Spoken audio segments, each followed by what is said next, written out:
사람은 누구나 이름을 가지고 있죠. 그 이름은 그 사람이 어떤 존재인가를 보여줍니다. 어떤 성격을 가지고 있는가, 또 어떤 일을 하고 있는가를 보여줍니다. 한마디로 표현하면 그 사람의 정체성을 나타내 주는 것입니다.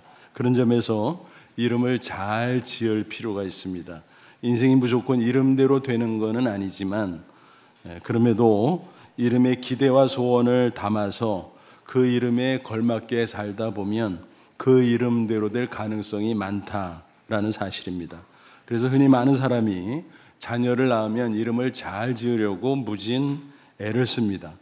우리도 그렇지만 유대인들도 이 점에 있어서는 아주 유별나죠. 그런데 이따금 성의 없이 지어서 나중에 난처해지는 경우도 왕왕 있습니다. 예를 들면 이런 거죠. 옛날 남아 선호 사상이 강했던 시절에 이런 이름들이 있었어요. 계속 딸만 낳으니까 이제 딸은 그만, 그런 뜻으로 말순이 이렇게 이름을 붙이는 경우가 있죠. 또 다음번에는 반드시 필히 아들을 낳아야지, 그래서 필남이, 이런 이름을 짓는 경우도 있었습니다. 그러면 그 이름을 부를 때마다 그 부정적인 뉘앙스 때문에 놀림감이 되기도 했습니다. 본문에 나오는 야곱도 그러지 않았을까 상상해 봅니다. 이삭의 아내 리브가가 출산했는데 쌍둥이를 낳았죠. 그때 두 아이의 이름을 어떻게 지었나요? 창세기 25장 25, 26절을 보면 이런 말씀이 있습니다. 먼저 나온 자는 붉고 전신이 털옷 같아서 이름을 에서라 하였고, 후에 나온 아우는 손으로 에서의 발꿈치를 잡았으므로 그 이름을 야곱이라 하였으며, 리브가가 그들을 낳을 때 이삭이 60세였더라 그랬습니다. 아마도 아버지 이삭이 두 아이의 이름을 지어 주었으리라 그렇게 생각을 합니다. 그런데 별 생각 없이 지은 게 아닐까 싶어요.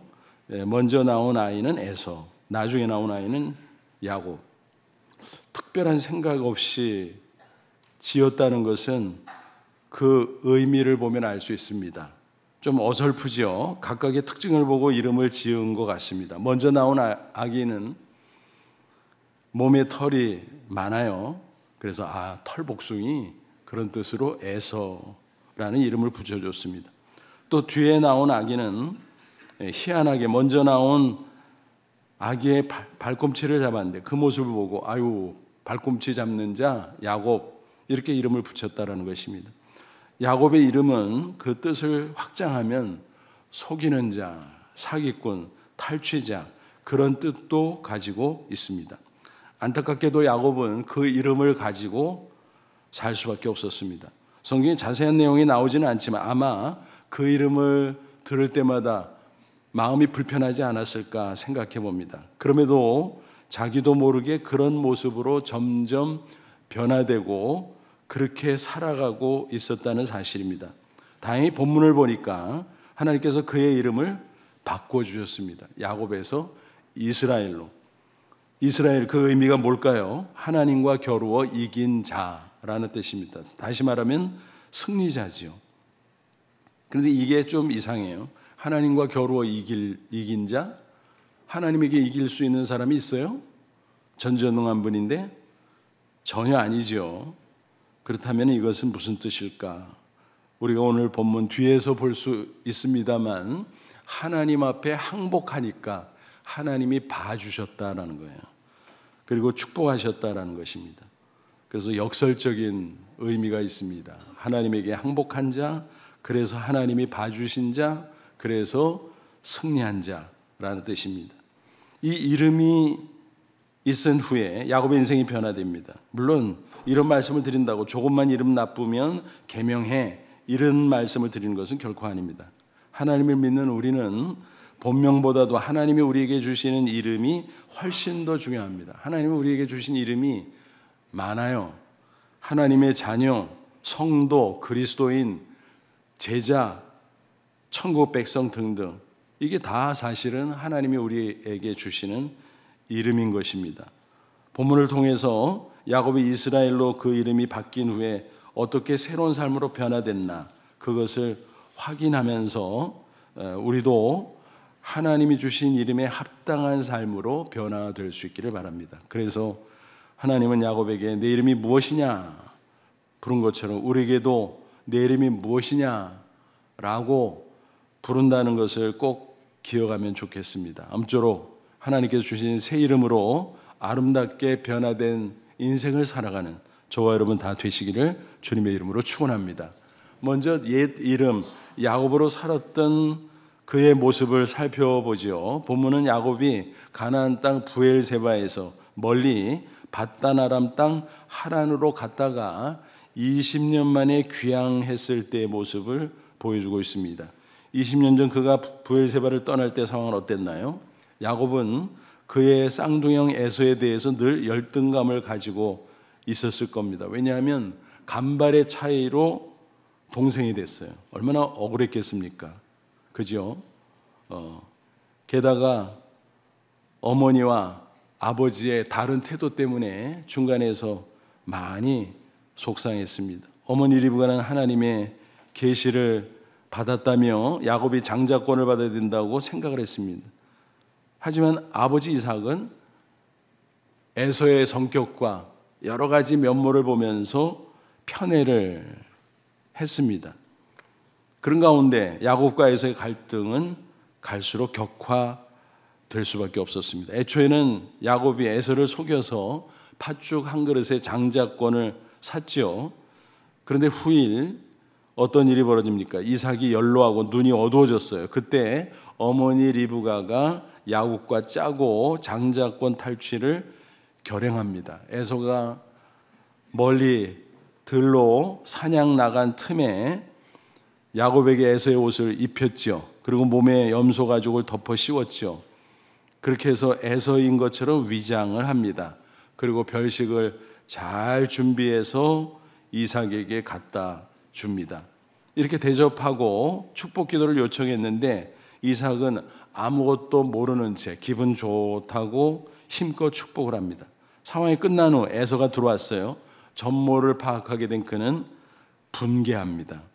이삭과 리브가가 보니까 이게 큰일 났어요. 자칫 형제지간에 칼부림이 나게 생긴 겁니다. 그래서 급히 야곱을 외가가 있는 하란으로 피신시키게 되죠. 그래서 불이 나게 야곱이 하란으로 떠났는데 가던 도중에 다행히 베델에서 살아계신 하나님을 만납니다. 그는 그 신앙 하나로 20년 동안 고달픈 타향살이를 잘 견뎌냈습니다. 20년이 지났는데 가족도 많이 생겼어요. 또 종도 가축도 큰 때를 이뤘습니다. 한마디로 말해서 거부가 된 것이었습니다. 창세기 32장 10절 보니까 그는 이렇게 고백합니다. 내가 내 지팡이만 가지고 이 요단을 건넜더니 지금은 2때나 이루었나이다. 보통의 경우라면 금의 환양이네 그렇게 생각할 수 있는데 현실은 그렇지를 못했습니다. 너무너무 두려웠습니다. 왜냐하면 에서가 20년 전의 원한을 그대로 가지고 있었기 때문입니다. 여러분 한번 생각해 보세요. 그 두려움이 20년 전보다 더했을까요? 덜했을까요? 생각해 보세요. 아마 훨씬 더 많이 두려웠을 것입니다. 사람이 부자가 되고 지위가 높아질수록 사실은 어때요? 더 두려워지죠. 따져보세요. 혼자 도망칠 때는 빼앗길 것도 없고 죽어도 혼자 죽으면 되는 것입니다. 그런데 이제 딸린 식구도 많고 재산도 많고 그러니까 훨씬 더 두렵다는 것입니다. 게다가 사람을 미리 보내서 에서의 마음을 풀어보려고 시도를 했었어요. 그런데 웬걸 에서가 400명의 사병을 거느리고 씩씩거리며 온다는 것입니다. 그때 야곱의 심정은 어땠을까? 32장 7절에 이렇게 기록되어 있습니다. 야곱이 심히 두렵고 답답하여 엄청난 공포심을 가지고 있었다. 스트레스를 겪고 있었다라는 것입니다. 여러분 이런 경우라면 어떻게 하면 좋죠? 당연히 믿음의 사람이라면 하나님 앞에 나가 기도해야 되지 않겠습니까? 근데 안타깝게도 야곱은 기도를 전혀 안 한 건 아니지만 그의 중심은 잔머리를 굴리는 대로 향하게 됩니다. 중요한 게 마음의 자세잖아요. 그런데 하나님을 의지하고 하나님께 맡기는 것이 아니라 형식적으로 건성으로 기도하고 하나님 도와주세요 하지만 자기가 뭔가를 하려고 하고 꾀를 부리고 기를 쓰고 그랬다는, 그게 문제였습니다. 이게 바로 야곱에게 아직도 옛 이름 그대로 살아가는 모습이 남아있는 것을 보여줍니다. 그는 두려운 나머지 어떻게 해요? 자기 나름대로 작전을 짜죠. 꼼수를 부린 겁니다. 맨 앞에 에서에게 바칠 선물을 보내지요. 정확히 말하면 선물이 아니라 뇌물이지요. 그것도 많게 보이려고 어때요? 그룹을 나눠서 1, 2, 3, 4 이렇게 쪼개서 보냅니다. 그러니까 똑같은 거지만 쪼개서 보내니까 많아 보이잖아요. 또 그 뒤에 가족을 보내요. 두 아내, 두 여종, 그리고 11아들, 그리고 종들, 그리고 야복나루 너머로 다 건너 보냅니다. 한마디로 말하면 뭐예요? 여차하면 튀겠다는 거죠. 히트 앤 런 작전인 것입니다. 에서가 만약 앞을 치고 공격하면 자기는 혼자서 있다가 도망가겠다는 그런 속셈이었던 것입니다. 신앙이 좋아야 했는데 잔머리만 잘 굴리고 있었던 것입니다. 결국 어두운 밤에 홀로 남은 야곱 어떻습니까? 편했나요? 아니요. 두려움에 고민할 수밖에 없었습니다. 인생의 캄캄한 밤을 만난 것입니다. 여러분, 야곱의 신앙 상태에 대해서 어떻게 평가하십니까? 그는 아직도 자기 중심적이었어요.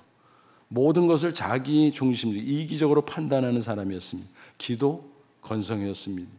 자신이 이러이러한 상황에서 이렇게 해야지 정해놓고 하나님은 그저 나 좀 도와주시오, 뭐 이런 식이었습니다. 이게 도대체 뭔가요? 주객전도와 비슷한 말로 표현한다면 주종전도죠. 누가 주인이고 누가 종이야? 자기가 종이잖아요. 근데 자기가 주인인 것처럼 행세하고 있습니다. 하나님은 그저 자신이 사고 친 것을 뒷수습이나 하는 119 구조대원 정도로 여기는 수준이었다는 것입니다. 이것은 진정한 신앙 자세가 아니죠. 영적인 것이 아닙니다. 육적인 것이었습니다. 사실은 이래서 야곱에게 끊임없이 어려운 일들이 생기고 또 생겼다는 사실입니다. 하나님 우리 마음속에서 더 나아가 우리 인생 가운데 주인이 되기를 원하십니다. 당연하죠.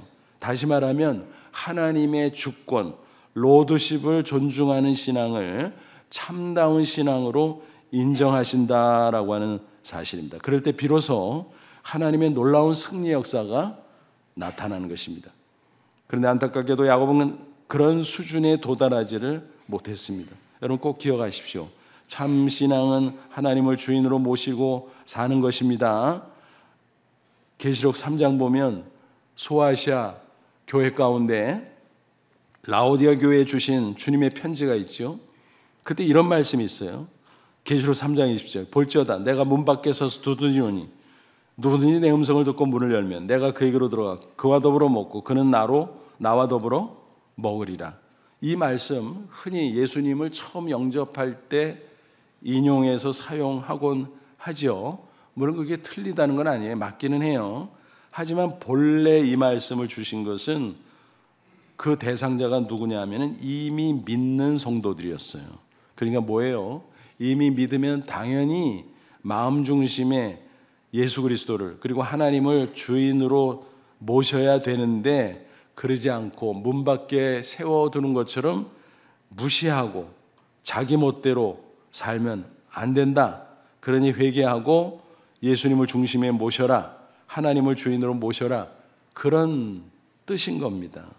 라오디게아 교회 성도들이 책망받을 수밖에 없었던 것, 바로 믿노라 하지만 마음 중심에 하나님을 예수 그리스도를 주인으로 모시지 않았던 것, 바로 그것 때문입니다.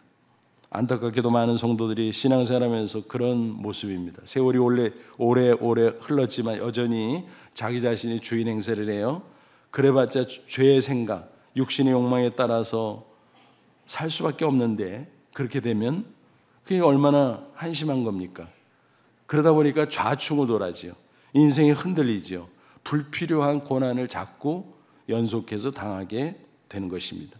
여러분 기억하십시오. 신앙생활하면서 절대 하나님의 자리에, 예수님의 자리에 내가 앉아있으면 안 됩니다. 이런 이야기가 있어요. 천안에 가면 독립기념관이 있죠. 어르신들이 단체 관람을 많이 가는데 가면 워낙 넓어요. 그래서 다리도 아프고 힘도 들고 그러죠. 또 더운 날은 너무 뙤약볕이 뜨거워요. 일행 중 한 분이 아이고 다리야 너무 아프다면서 김구 선생의 의자에 앉았습니다. 관리인이 보고 깜짝 놀랐죠. 어르신 거기 앉으면 안 돼요. 어디 거기 앉아요? 빨리 나오세요. 그저 이렇게 대꾸를 했다고 합니다. 뭘 그렇게 딱딱거려. 주인 양반 오면 그때 자리 내주면 되지.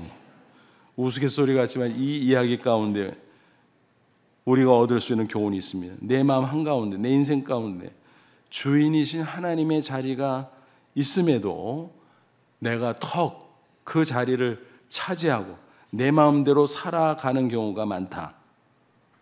그거는 신앙이라고 할지라도 미성숙한 신앙에 불과한 것입니다.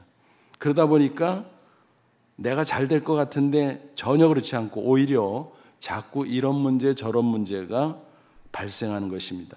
저 여러분은 어떻습니까? 내 마음속의 주인이 과연 누구인가 솔직히 따져봐야 할 것입니다. 난가? 하나님인가? 따져봐야 됩니다. 아직도 죄의 유혹을 받고 육신의 욕망을 따라 가는 옛 이름 야곱으로 살아가고 있는 것은 아닐까? 그러면 곤란한 것입니다. 지금까지 살아오면서 혹시 내가 주인 행사하면서 내 마음대로 살고 있지는 않았나? 그러다가 혹시 문제가 생긴 것은 아닌가? 따져볼 필요가 있습니다. 그럴 때 하나님 앞에 부르짖어 기도하면 도와주시기는 하죠. 그러나 땜질식입니다. 그때그때 땜질식입니다. 언제까지 그런 식으로 제자리의 걸음이나 하는 신앙생활을 반복하겠습니까? 바람직하지 않죠. 다행히 하나님은 야곱의 인생 가운데 간섭하셨어요. 옛 이름 야곱으로 살아가는 그에게 하나님께서 하나님의 사자 천사를 보내셨습니다. 그리고 그에게 새로운 이름을 지어주셨어요. 이스라엘. 야곱이 가족과 종들 그리고 가축대 모두 야복나루 그 너머로 보냈다 그랬잖아요. 그리고 홀라남았다 그랬잖아요. 그러면 편해야 되는데 히트앤런 작전이니까 야, 난 안전해. 뭐 여차하면 도망가면 되지. 근데 편한가요? 아니요. 너무너무 공포스럽고 괴롭고 답답하고 그랬을 것입니다. 그때 바로 하나님께서 하나님의 사자를 보내주셨다는 것입니다. 처음에는 두려움 가운데 엉겁결에 자객으로 오해를 했던 것 같아요. 그래서 붙잡고 엎치락 뒤치락합니다. 야곱이 너무너무 끈질기게 구니까 뭐 이런 녀석이 있어 하고 하나님의 사자가 그의 허벅지 관절을 탁 칩니다. 그러자 뼈가 어긋났고 오도 가도 못하는 장애인이 되어버립니다. 이제는 도망도 칠 수 없어요. 그제야 정신이 바짝 나지요. 하나님의 사자인 줄 비로소 알아봅니다. 야, 하나님의 사자구나. 내가 까불었구나. 그를 붙잡고 애걸복걸합니다. 내게 제발 축복해 주세요. 그렇지 않으면 놔드리지 않습니다. 절대로 못 갑니다. 그때 하나님의 사자가 물어보지요. 그리고 야곱이 대답하죠. 그 대화 내용이 27절에 나와 있습니다. 그 사람이 그에게 이르되 내 이름이 무엇이냐? 그가 이르되 야곱이니이다. 여러분, 하나님의 사자가 몰라서 물었을까요? 아니요. 잘 알죠, 야곱. 왜 모르겠어요? 근데 굳이 내 이름이 뭐냐? 라고 물은 이유가 뭘까요? 그것은 내 자신을 돌아보라. 너 이름대로 살고 있지? 넌 어쩜 이름하고 똑같이 사냐? 그 소리입니다. 야곱의 이름이 뭐라고요? 발꿈치를 잡은 자, 속이는 자, 사기꾼, 탈취자. 너는 그렇게 살고 있잖아. 지금까지도 살아왔고 여전히 지금도 그렇게 살라고 그런 말이에요. 그 질문을 받은 야곱은 마음에 찔렸을 것입니다. 그리고 회개하는 마음으로 나는 야곱입니다. 맞습니다. 속이는 자입니다. 사기꾼입니다. 탈취하는 자입니다. 나는 못된 사람입니다. 라고 고백을 합니다. 그러자 하나님의 사자가 이름을 바꿔주죠. 28절 그가 이르되 내 이름을 다시는 야곱이라 부를 것이 아니요 이스라엘이라 부를 것이니 이는 내가 하나님과 및 사람들과 겨루어 이겼습니다. 그래서 이스라엘로 계명을 해줬죠. 하나님과 겨루 이긴 자, 승리자. 근데 뭐라 그랬어요? 그것은 역설적으로 하나님께 항복하고 나서 아이고 내가 봐줘야지 하고 축복하셔서 결과적으로 축복을 받은 승리자가 됐다라는 것입니다. 어쨌든 이렇게 해서 야곱은 새 이름을 이스라엘을 갖게 됐어요. 그 후에 야곱의 인생이 어떻게 흘러가는가를 쭉 보십시오. 당장 현실적으로 보면은 큰일 난 것 같이 보이죠. 이미 장애인이 됐잖아요. 도망도 못 가잖아요. 꼼짝없잖아요. 어떻게 하나. 그런데 반전이 일어납니다. 꼼짝없이 에서에게 잡혀서 재산은 다 뺏기고 최악의 경우 목숨까지 잃어버릴 줄 알았는데 반전이 하나님께서 모든 것을 다 책임져 주셨다는 사실입니다. 정말 놀라운 일이죠. 야곱이 하나님의 사자를 만난 후 너무너무 기뻐서 그곳 이름을 뭐라고 지어요? 분이엘. 분이엘은 하나님의 얼굴이라는 뜻이에요. 그러니까 이 이름을 짓는 것을 통해서 야곱은 고백을 한 거예요. 내가 하나님 만났어. 그러고 내가 멀쩡히 살아있네. 와, 신기하다. 이제는 하나님이 나와 함께 하셔. 그러니 두려움이 없어. 그런 고백을 한 거예요. 이렇게 야곱이 변화된 거예요. 이스라엘이 된 거예요. 하나님께 항복하고 나니까 오히려 하나님이 져주시고 축복하시고, 그래서 야곱은 오히려 세상 편해졌습니다. 여러분, 주인으로 사는 게 좋은 것 같죠. 근데 알고 보면요 정말 피곤한 거예요. 내가 머리를 쥐어짜야 하죠. 내가 결정해야 하죠. 내가 앞장서야 하죠. 너무너무 힘듭니다. 너무 두렵습니다. 야곱이 그랬습니다. 그런데 이제 하나님을 주인으로 인정하고 하나님을 의지하며 뒤따라가니까 마음이 든든해진 거예요. 두려움이 사라진 거예요. 그 후에 어떻게 됐나요? 31절, 그가 분이엘을 지날 때 해가 돋았고 그의 허벅다리로 말미암아 절었더라. 허벅다리로 말미암아 절었더라. 장애인이 됐다. 도망도 못 간다. 큰일 났다. 그 소리 같은데 앞에 무슨 묘사가 있어요? 해가 돋았고. 해가 돋았고. 뭐 아침이 됐으니까 해 돋은 거 아니야? 라고 생각하고 지나갈 수 있지만 전후맥을 잘 보면 이 표현은 감정이입이 된 겁니다. 어제 떠올랐던 해 오늘 동일하게 떠오르고 있지만 아니야, 어제하고 오늘의 해는 달라졌어. 왜? 해 자체가 달라진 게 아니라 야곱 자신이 달라졌기 때문에 해가 달라진 것처럼 느껴졌다라는 것입니다. 정말 그렇습니다. 똑같은 환경 조건이라고 할지라도 내 마음의 상태에 따라서 얼마든지 그것이 달라 보이게 된다라고 하는 것입니다. 제가 대학생 시절 처음 예수님을 믿고 나서 수학여행 가게 됐어요. 지리산 노고단으로. 그 예전에도 몇 번 갔었어요. 그런데 똑같은 장소, 똑같은 경치를 보는데 희한하게 다르게 보였습니다. 와, 왜 이렇게 아름답지?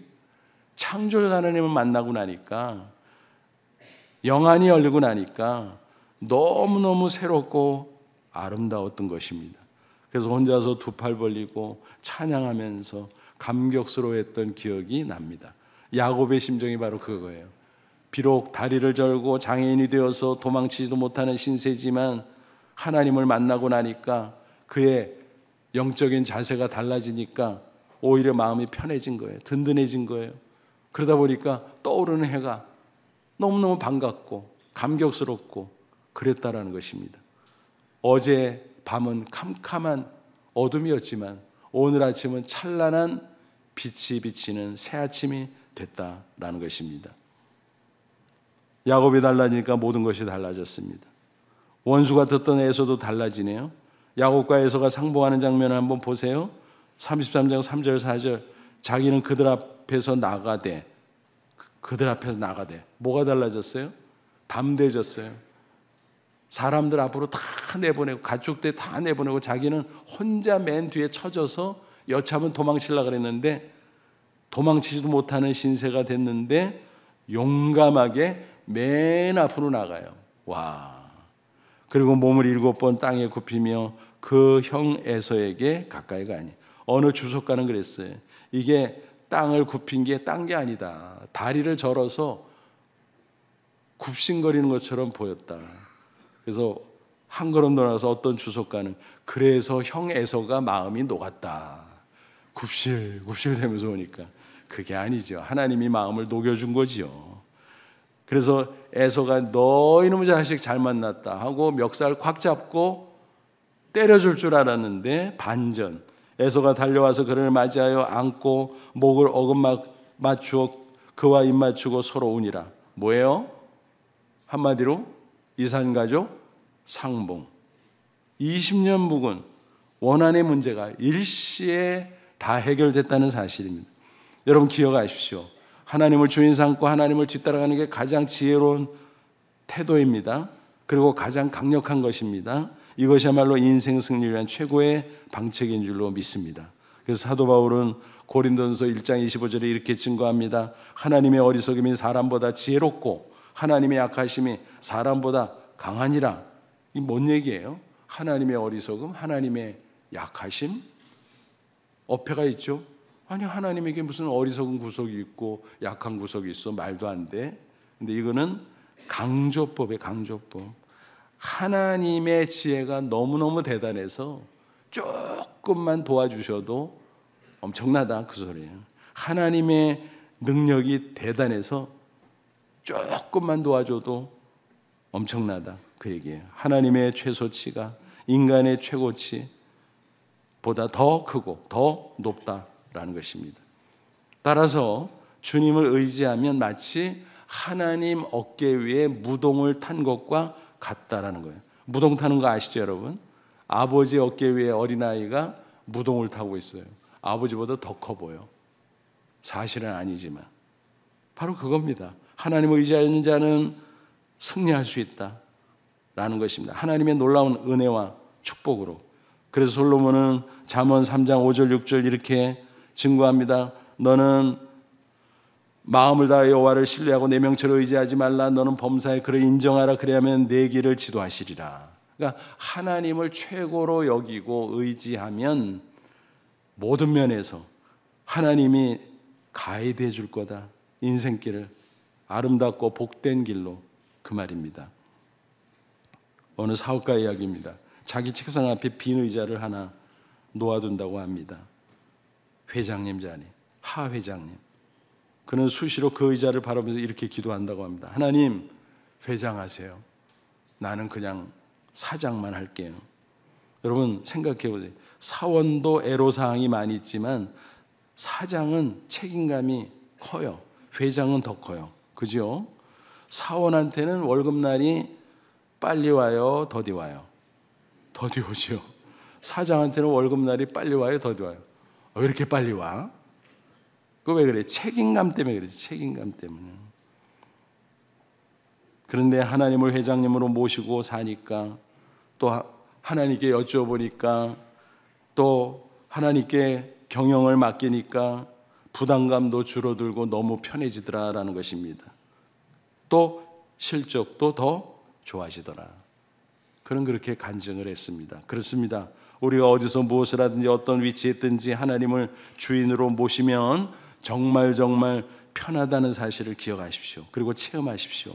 하나님이 책임져 주니까 또 형통해요. 시편 128편 1절 2절 여호와를 경외하며 그의 길을 걷는 자마다 복이 있도다. 내가 내 손이 수고한 대로 먹을 것이라. 내가 복되고 형통하리로다. 하나님의 길을 걷는다는 게 뭘까요? 하나님을 주인 삼고 하나님이 인도하는 대로 그 길을 따라간다. 뭘 통해서요? 말씀을 통해서. 하나님의 말씀이 하나님의 길이에요. 그래서 흥미롭게도 한자 도자가요, 길도자이면서 동시에 말씀 도자이기도 합니다.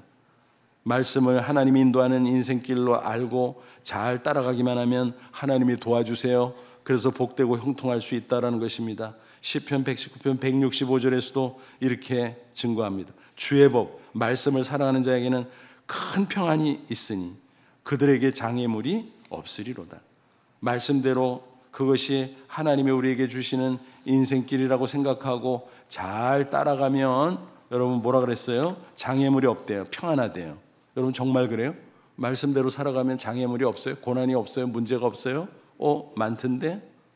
그 성경이 틀렸나? 이건 무슨 얘기인가 하면 마치 이런 거예요. 배를 타고 강을 건너갑니다.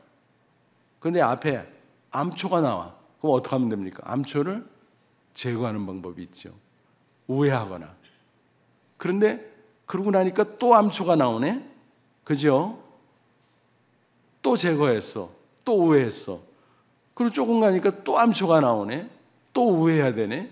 계속 그런 거예요. 문제 뒤에 문제, 문제 뒤에 문제, 장애물 뒤에 장애물, 장애물 뒤에 장애물. 근데 그것을 넘어가는 방법이 있어요. 물이 불어나면 되죠. 물이 불어나면 암초가 있는 그 위로 그냥 휙 가면 돼. 장애물에서 휙 가면 돼. 바로 그겁니다. 성령 충만, 말씀 충만하면 하나님께서 능력을 주셔서 그 은혜 가운데 장애물이 있지만 없는 것처럼 넘어간다는 거예요. 장애물이 왜 없어요? 현실 속에서 너무너무 많죠. 그래서 하나님의 말씀을 하나님이 인도하시는 인생길로 알고 잘 따라가면 복되고 형통하다. 축복의 대로가 열린다. 그 사실을 꼭 믿으시기를 바랍니다. 여러분, 찰스 콜슨 기억하시나요? 그는 미국 닉슨 대통령의 특별 보좌관 최측근으로서 최고의 권력을 누리고 살았습니다. 그러던 중에 닉슨의 재선을 위해서 벌인 정치 공작 워터게이트 사건에 연루되어서 감옥에 들어가게 됩니다. 한순간에 권력의 최고 정점에서 바닥으로 추락하는 기가 막힌 사건이 벌어진 것입니다. 그는 모든 것을 잃어버린 채 감옥에 갇혀서 답답한 가운데 인생이 뭔가 고민하고 있었습니다. 그 친구들이 그를 위해서 기도했습니다. 찰스가 이럴 때 하나님을 만나야 되는데. 그리고 한 친구는 적극적으로 전도를 하기 시작했습니다. C.S. 루이스의 책인 순전한 기독교, 성경의 진리를 잘 요약한 그런 책이거든요. 그를 건네주면서 여보게 이것 좀 꼭 읽어보게나. 그는 그것을 받고 읽기 시작했습니다. 성경도 읽기 시작했습니다. 그러면서 성령께서 역사하시니까 처음으로 도대체 나는 누구인가 생각하게 됐습니다. 정말 하나님은 살아계신가? 하나님과 나와의 관계는 무엇인가? 그런 질문을 스스로에게 진지하게 던지기 시작했습니다. 그런데 그것은 사실은 자기가 자신에게 질문을 던진 게 아니라 성령님을 통해서 하나님께서 그에게 던진 질문이에요. 마치 야곱에게 내 이름이 무엇이냐 질문하신 것처럼 너는 뭐냐? 네 정체가 뭐냐? 너는 무엇을 위해서 살고 있느냐? 하나님께서 끊임없이 그에게 질문을 던져 주셨던 것입니다. 마침내 그는 스스로 하나님 앞에 죄인인 것을 고백했습니다. 야곱이 나는 야곱입니다 라고 고백했던 것처럼 그는 철저하게 낮아지고 철저하게 죄인임을 고백했습니다. 그러면서 놀라운 변화를 경험합니다. 마치 야곱에게 이스라엘이라는 새 이름을 하나님께서 붙여주신 것처럼 하나님께서는 그를 격려하시고 그에게 소망을 주셨습니다. 마침내 그는 회심합니다. 거듭난 거지요. 그 과정을 기록한 책의 제목이 Born Again, 거듭남이라는 뜻이죠. 근데 우리말로 번역 출간하면서 의역을 했어요. 백악관에서 감옥까지. 비록 백악관에서 감옥까지 떨어졌지만 영적으로는 그가 하나님의 질문을 받고 이스라엘의 이름을 받고 새 사람이 됐다라고 하는 놀라운 사실입니다. 그는 수록 그의 교도소 선교회를 설립하고 많은 수감자들과 가족들에게 복음을 열심히 전했습니다. 행복했습니다. 평범해졌지만 행복했습니다. 그 선교회는 전 세계로 퍼져나갔습니다. 그 사역의 일환으로 우리나라에도 소망교도소라는 기독교 교도소가 설립이 돼 있죠. 그래서 그 교도소 재소자들은 재범률이 굉장히 낮다고 합니다. 크리스찬이라고 해도 죄를 지는 경우가 있으니까 거기 들어오는 사람들이 있고 또 나갔다가 또 실수하고 또 그러지만 분명히 그 안에서 신앙 안에 교화가 되고 재범률이 확연하게 줄어든다라는 말을 들은 적이 있습니다. 그는 이런 사역을 하면서 너무 기쁘고 감사하고 그 전에 권력의 정점에 있을 때 행복하지 않았는데 이제는 행복했습니다. 이제는 보람이 있었습니다. 의미가 있었습니다. 그는 후일 종교의 노벨상이라 불리는 템플턴 상을 수상하기도 했습니다. 그는 야곱에서 이스라엘로 분명히 변했던 것입니다. 여러분, 하나님은 야곱에게 내 이름이 무엇이냐 물으셨죠? 우리에게도 동일한 질문을 하실 것입니다. 내 이름이 뭐냐? 무슨 뜻일까요? 너 지금 어떻게 살고 있냐? 야곱으로 살고 있냐? 아직도 내가 내 자신의 인생에 대해서 주인 행세하고 사느냐? 그 질문을 던지는 것입니다. 그래서 마음대로 살다가 좌충우돌하고, 그래서 마음대로 살다가 고단한 삶을 살고, 그래서 마음대로 살다가 문제 뒤에 문제, 끊임없이 문제의 악순환 속에 살아가고 그런다는 것입니다. 야곱의 이름으로 살면 반드시 그렇게 될 수밖에 없어요. 그러므로 이제 이스라엘의 이름으로 살아가야 할 것입니다. 하나님 앞에 무릎 꿇고 항복하고 하나님을 주인 삼고 하나님이 말씀하시면 아멘하고 그 말씀대로 순종하며 따라가야 할 것입니다. 그것이 이스라엘로 사는 삶의 모습인 것입니다. 하나님 앞에 항복한 자, 그래서 행복한 자인 것입니다. 비로소 형통하고 비로소 하나님을 영화롭게 하고 비로소 행복하고 의미 있는 인생을 살아갈 수 있는 것입니다. 하나님께서는 우리에게 이스라엘 외에 많은 이름들을 또 주셨죠. 하나님의 자녀, 천국 백성, 그리스도인, 성도, 제자 등등 그 모든 이름들에 합당한 삶을 우리가 꼭 살아가야 할 줄로 압니다. 아무쪼록 스스로에게 내 이름이 무엇이냐라는 질문을 계속 던지면서 그리스도인으로서의 정체성을 지키며 승리 인생을 꼭 살아가는 저와 여러분 다 되시기를 주님의 이름으로 축원합니다. 기도하겠습니다. 이 말씀 붙잡고 기도하죠. 하나님, 그렇습니다. 우리가 예수 믿고 구원받고 하나님의 자녀가 됐다고 하지만 아직까지 내 욕심이 살아있어서 내 마음대로 살고 싶고 내가 주인 행세하고 싶고 야곱의 이름을 가지고 살고 싶고 그러다가 좌충우돌 또 쓸데없는 문제 일으키고 수많은 어려움 가운데 방황하고 답답해하고 그런 악순환을 우리가 겪어왔습니다. 다시 한번 오늘 말씀을 통해서 깨우쳐 주셨사오니 이제는 야곱이 아니라 이스라엘로 살게 하옵소서. 하나님이 주신 새 이름에 합당한 삶을 살게 하여 주옵소서. 그래서 행복하고 그래서 보람 있고 의미 있는 하나님을 영화롭게 하는 그런 인생 살게 하옵소서. 우리 다 같이 간절한 마음으로 기도하시겠습니다. 하나님, 우리 아버지 고맙고 감사합니다. 이 시간 주의 말씀으로 우리를 새롭게 하시고 주 안에서 그 힘의 능력으로 승리할 수 있도록 축복하시기를 간절히 원합니다. 아버지 하나님이여, 내 이름이 무엇이냐? 나는 야곱입니다. 야곱의 그 고백처럼 우리도 연약한 죄인임을 쓸데없이 주인 행세하다가 넘어지고 자빠졌던 인생이었음을 고백하게 하시고 이제는 하나님 앞에 항복한 자, 그래서 하나님이 축복하셔서 행복해진 승리자 이스라엘로 살아가는 저희들 다 될 수 있도록 도와 주시옵소서. 예수님의 이름으로 기도하옵나이다. 아멘.